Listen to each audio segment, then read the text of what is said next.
Happy Thursday, everybody. Welcome back in. We're going to go over the MLB slate today on Thursday, August 22nd. My name is Alex Mayer.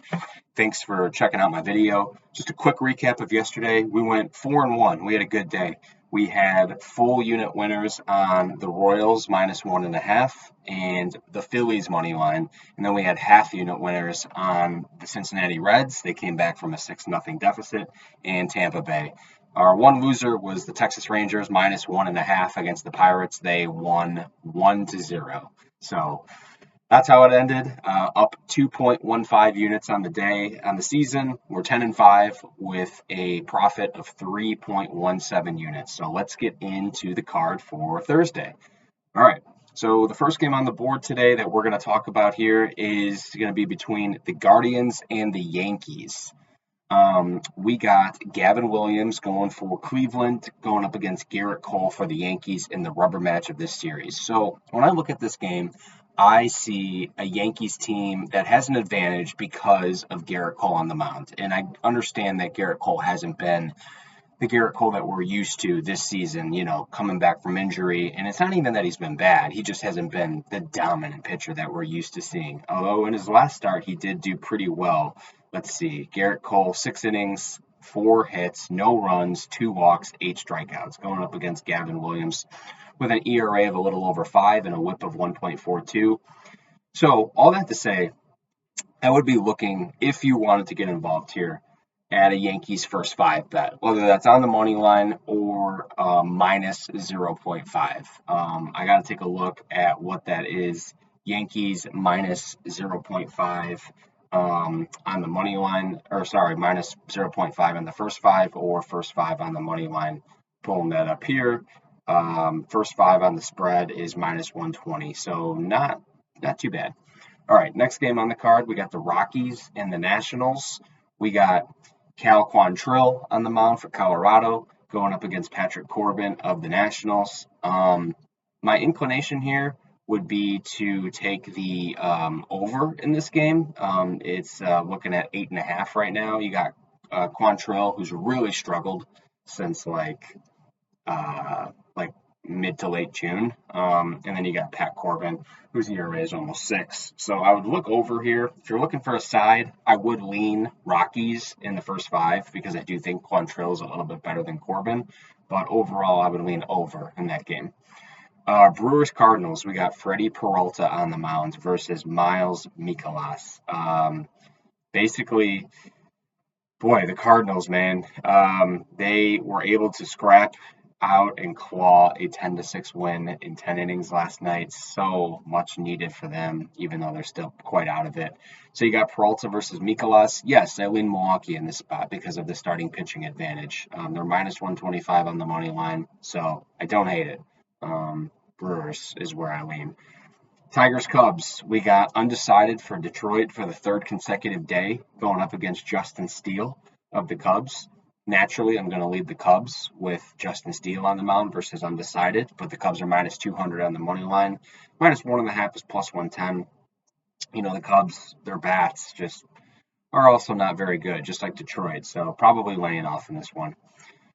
Tampa Bay at Oakland, the final game of a 4-game series. We got Jeffrey Springs on the mound versus Beto Beto for the A's. The A's bats have really, really cooled down as of late. That's just what we're looking at here. So I do lean the Rays. However, I will say Beto for the Athletics has been pretty respectable. His ERA is 3.4. His WHIP is 1.16 over 45 innings of work. So I do lean Tampa, but I'm not sure if I'm going to be on that. Reds Pirates. This is 5:40 p.m. Central Time. So now we're getting into the evening games. Reds versus Pirates. We got Nick Lodolo on the mound versus Paul Skeens.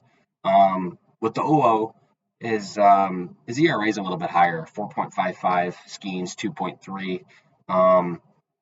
With the pitching the way it is, I would say that I do lean the Pirates because of because of Skeens, but it's not something that I'm looking to jump on, especially at minus 155 on the money line. Absolutely not. So it's going to be a pass for me. Angels at Blue Jays. The Angels lost 2 out of 3 against Kansas City so far this week, and the Blue Jays have lost 2 out of 3 against the Cincinnati Reds. So now we got the Angels and the Blue Jays starting a 4-game series. We got Griffin Canning on the mound for the Angels against undecided for Toronto. I mean, it's bad versus bad. That's bad versus bad. I guess I would lean the Angels right now with an undecided pitcher for the Blue Jays. Angels, you can get them at plus 140 on the money line, but I'm not going to be touching that game. Astros versus Orioles.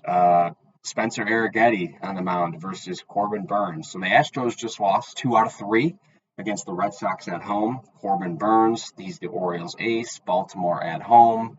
Baltimore got walked off twice against the Mets this week. That's tough. I mean, here's the thing. With the pitching advantage, I do lean the Orioles. That shouldn't come as a surprise here. Corbin Burns over Arrighetti. But the Orioles on the money line price is minus 160.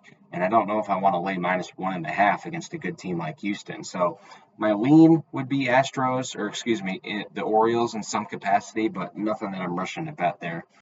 Phillies Braves, Christopher Sanchez versus Spencer Schwellenbach. Both of these teams haven't really been scoring runs in this series. They've been low-scoring games. I would imagine Sanchez goes out there and does his thing, and then Schwellenbach, I don't know, slight lean to the Phillies. Slight lean to the Phillies. And then the final game on the board is the Mets and the Padres. Luis Severino on the mound for the Mets, going up against Dylan Cease of the Padres. Mets, I feel like they were just out on the West Coast, and yeah, I mean, they were. They just played the Angels and they just played the Mariners, and now they're going back to play San Diego in a crucial 4-game series. My goodness, is this a big series? I think this is going to be a competitive game. However, I'm not taking the Mets plus 1.5 at minus 175. So clearly the books see it the same way, especially with an over-under currently sitting at 7.5 juiced to the under. So no real thoughts, feelings, or opinions in this game. It's just a good game, and I'm interested to see how it shakes out. But my lean would be Mets. The Mets need to play a little bit better this time around on the West Coast than they did last time, and now would be a perfect way to start. So lean Mets. Okay, so that's the card for Thursday, August 22nd. Going through my bets here. Sure, let's do it. So I'm going to be on the Yankees minus half a run in the first 5. Like I said, found it at minus 120 to win 1 unit. I'm going to be on that official play. Rockies Nationals, Quantrill versus Corbin. I don't know, dude. I mean, the books aren't stupid. The 8.5 is there for a reason. And as much as I want to just rip the over at 8.5 and it very well might hit, I'm going to lay off. Yeah, I'm going to lay off. Brewers Cardinals, Peralta versus Mikolas. Was the Cardinals win last night the win that they needed to finally just kind of get the boat in the right direction? Unlikely, but I'm going to lay off. Brewers Cardinals lay off. Tigers Cubs, I'm passing. Rays A's. Should I keep riding the Tampa train? I should. We'll risk to win half a unit on Tampa money line. Reds Pirates, miss me with that.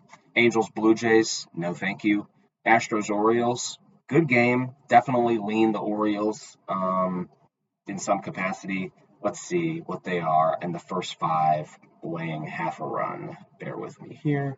Orioles minus 120, half a run, first 5. Yeah, I'm going to bet that for a full unit. So you can add that to my card. Phillies Braves, I'm going to chill. And Mets Padres, I'm going to pass. So those are my official picks today.